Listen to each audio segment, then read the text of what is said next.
food questions among readers of Bloomberg Green. It's like our top three: greenwashing, plastics, and then food. And watching the movie, I started thinking about, is it the future for us? Is it going to be everyone having to think like you? You know, as a climate editor, my reporters and I, we are always thinking about emissions and all these kind of nerdy accounting questions that I don't think most normal people think about. Do we all have to approach our snacking and our eating the way that you do, like very deliberately? Is that what's next? That's a very good question. Thank you so much for asking. And I think it's not about all of us doing everything perfectly all the time. It's about a lot more of us doing a little bit better most of the time. And our food choices, as we saw, are a really, really powerful way to, on a daily basis, participate in a more sustainable world. And I myself am not a hardcore vegan or perfect vegan, but try to be more conscientious about where I get my food from, where I source things from, and try to be more sustainable most of the time. And again, food is such a deeply personal thing for people and cultures all around the world. And I don't want to sit here and tell people what to eat or how to change their cultural existence. But as much as we can, or when we can take small steps to go to the farmer's market once a month if you can, or if you're at the grocery store, try to buy the local ingredient instead of the thing that comes from far away. Or if they don't have a local section, ask the person running the grocery store where that comes from. Or if you don't want to change what you eat, maybe you can set up a small composting thing in your house. If you don't want to do that, you can plant a tree, or you can plant some flowers and help with pollinator habitats. It's all about making these small changes, and the 5 changes that we sort of outlined at the end are an example of, pick one of those. And doing that on a daily basis or a weekly basis has a huge impact. If every single person in the world, or a cop, picked one of those things and did it on a regular basis, that would have a huge transformational impact. So it's not about being perfect, it's about being a little bit more thoughtful and trying to make small steps that then hopefully lead to other bigger steps. Well, let's talk about how you got here. You're from a family of chefs and you grew up in restaurants. Can you talk a little bit about that? And also, at what point did it dawn on you that there was this deep connection between your work as a chef and the climate? Absolutely. So I only recently started cooking the past couple years, but I grew up, as you said, in the restaurant business. My parents are chefs. They met at cooking school, and I grew up deeply involved in the world of food. For many years, I worked every job in the restaurant business: busboy, dishwasher, chef, the whole thing, eventually growing into a role designing, developing, and opening restaurants throughout the world.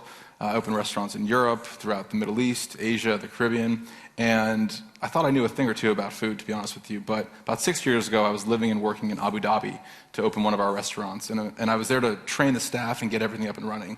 And about halfway through the meal, I was eating this big steak and potato dish, side salad, whole thing, big glass of wine, and I cut into my steak, and I looked down at all this food, and I almost fell back. And I remember it very vividly. I was like, wait a minute, where did all this food come from? I'd been there for 6 weeks, hadn't seen a farm, hadn't seen a fresh body of water. How did all the food get there? So I asked our chef to come out, and we had a several hours conversation about where each one of the ingredients came from. It was like 12 ingredients from 8 countries. We talked about the environmental impact of harvesting the tomato and getting it halfway across the world. And we did this for each one of the ingredients. And by the end of this conversation, I was shocked, kind of embarrassed. And I realized that despite growing up in the restaurant business, studying hospitality in school, working for all these chefs, I had never asked the question, where does food come from? I had never thought, honestly, that it may have a bigger impact on the world around us, or particularly on the environment. And the next restaurant I was opening in the Bahamas, I sought out a local farmer to try to get some more local food produced for the restaurant. I spent 3 hours with this guy, Sakane, who was up there, and he had this love and passion and joy for food and soil and plants like I had never experienced before. And he shared with me that the climate is so different now than what he grew up with that he doesn't know what to plant. We looked into the distance, we looked at trash fires in the distance, and I said, Sakane, what's that? And he said, there used to be 12,000 farms in the Bahamas. Now there are 1,200. Everything has been industrialized, grown in the United States, shipped in on styrofoam trays wrapped in plastic. And there's so much waste that everything gets sent to the landfill and they burn it. And so here I was kind of trying to figure things out, and this guy was showing me these incredibly vivid examples, tangible examples of the challenges facing our food system, but he also had this tremendous hope. And he also had this ability to communicate with love and passion, and he was the first person to share with me how food is a solution to so many of these challenges, and how food is interconnected to so many of these issues, both from a challenge perspective, but also from an opportunities perspective. And after meeting him, I said, more people need to meet farmers. And my brother and I started interviewing people who were directly connected with the restaurant business, originally farmers, but then it grew into others as well. And we said, how do we tell an interconnected story about solutions as it relates to our food system, and how do we inspire others, particularly in our generation, to stand up, to take a part in the climate revolution through food? So you met the farm-to-fork guy searching for a farmer who could supply your restaurant. How did you find the farmer from Wisconsin who's growing crops between rows of trees? And I want to ask you about that process of growing crops between rows of trees, because I've never seen that before. Absolutely. It's a great question. Mark Shepard, who is one of the main farmers in the film, was an absolute character, kind of a wise guy, but I like that. He's from Boston, which makes sense. One of our producing partners for the film put us in touch with him.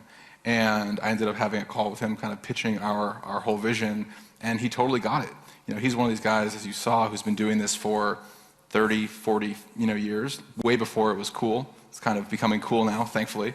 But he had a wisdom, a deep wisdom, and a passion and a love and a dedication to this work, and a willingness to share it with the world.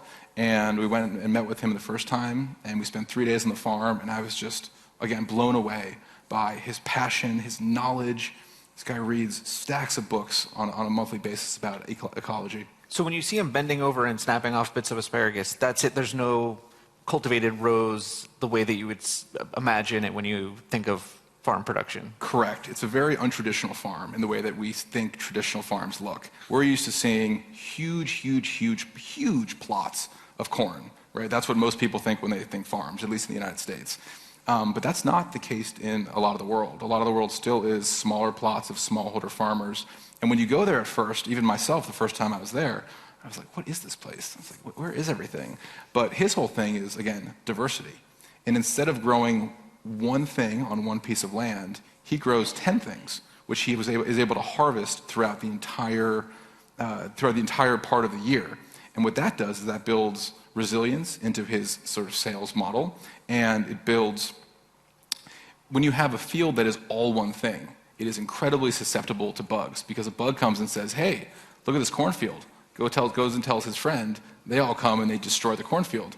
But in a biologically diverse ecosystem food production situation, it is not the case.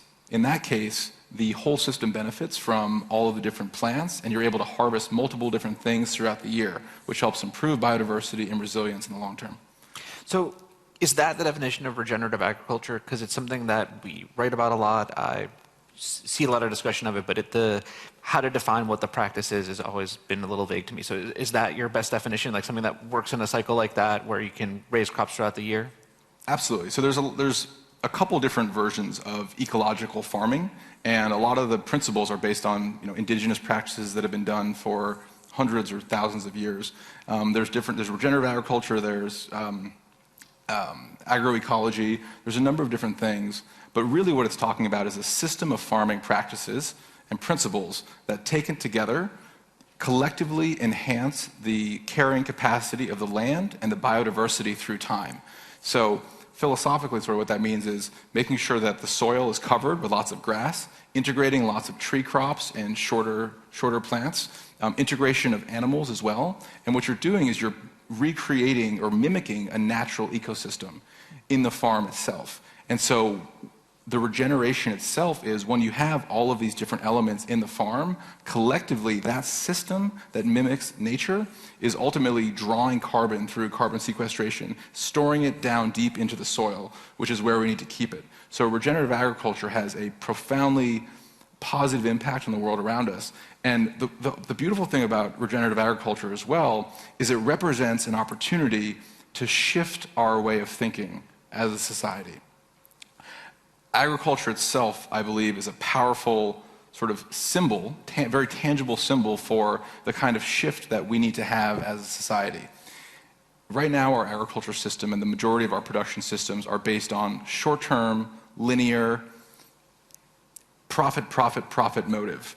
And it's a very degenerative, destructive process. And that, when you think about it, it's growing food, fashion industry, energy, you pick an industry, that's where we're at right now. Regenerative agriculture is the opportunity to transition from a linear, degenerative model to a circular, holistic, regenerative model that enhances the ecosystem through time. So what happens if we take that philosophy of regeneration and apply it to fashion, to cosmetics, to oil, or to energy, I should say? We radically begin to transform the entire way that we exist on this planet. So the film is really focused on American farming practices.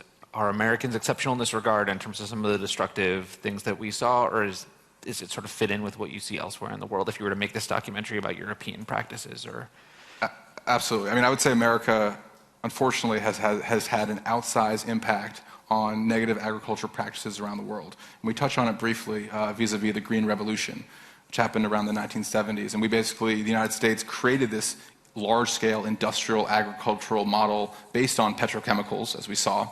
And then the Green Revolution is when we exported that different parts of the world, particularly parts of Africa, parts of Asia, and parts of Central America. And I mean, looking back, it's kind of a form of New Age colonization, which is terrible. But we went in, not we, the United States went in and said, hey, this is the best way to do it. You need the chemicals, you need the seeds, you need all this whole suite of things to grow the food. But what that did was that reduced the opportunity for local agriculture, and it totally decimated in many respects the local agricultural knowledge, the indigenous knowledge that had been in place in these parts of the world for hundreds, thousands of years. So we have exported a very negative, we the United States have exported a very negative food production system around the world. So we need to fix that. It's a bit of a drag that they called it the Green Revolution. It really undercutting. Bad branding.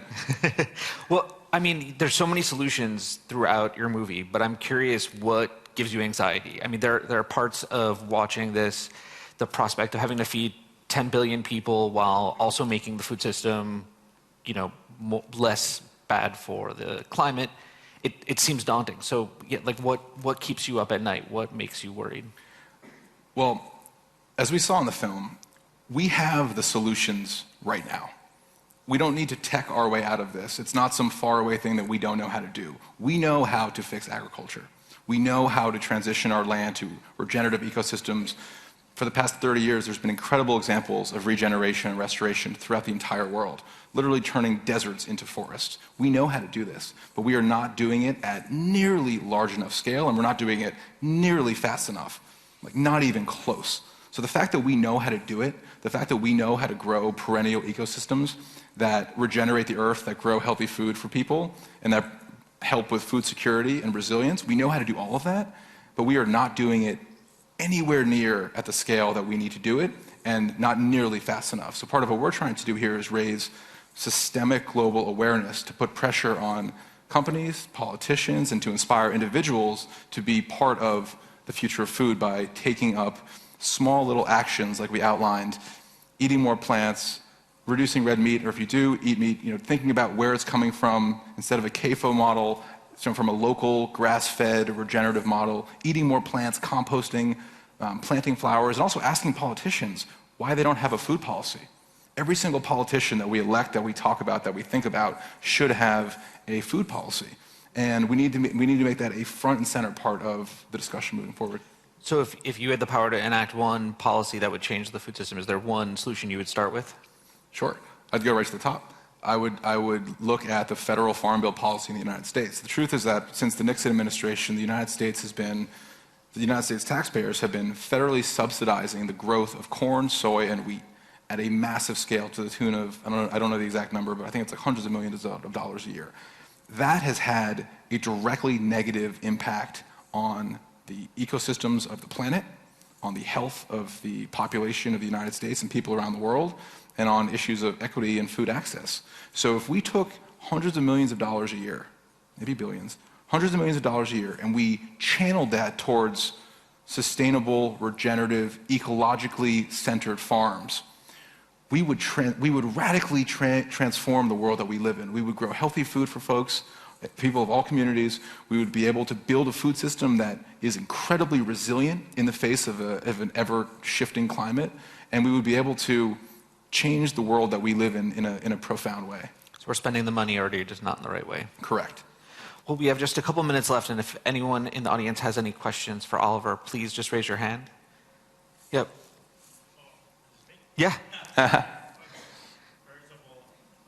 Oh, thank you. Thank you. Oh, okay. First of all, I want to. It's for me. It's very heartwarming because I come from a agri-business country where most of our GDP comes from agriculture and livestock. I was born, my grandfather in a farm, and it did remind me a lot. I almost brought a tear to me, and it's fantastic. I have no words. And the question that I have for you is, we speak a lot of the indigenous knowledge which we have in our country. We speak about the potential of food as a solution for illness, diseases, and potential mitigations for this. We, in my culture, we have what we call yuyos, or weeds, that have stomachal, psychological benefits in the long term. So have you thought about how to implement this kind of indigenous culture and indigenous traditions and procedures within such a large scale, like in American agricultural businesses? Absolutely. I think it starts first with listening. I think it starts with listening to the folks who have been stewarding, who've been the chief stewards of the land for a very long time. And that is so many of the indigenous communities who are around the world and are still responsible for maintaining most of a lot of the ecological systems that exist today.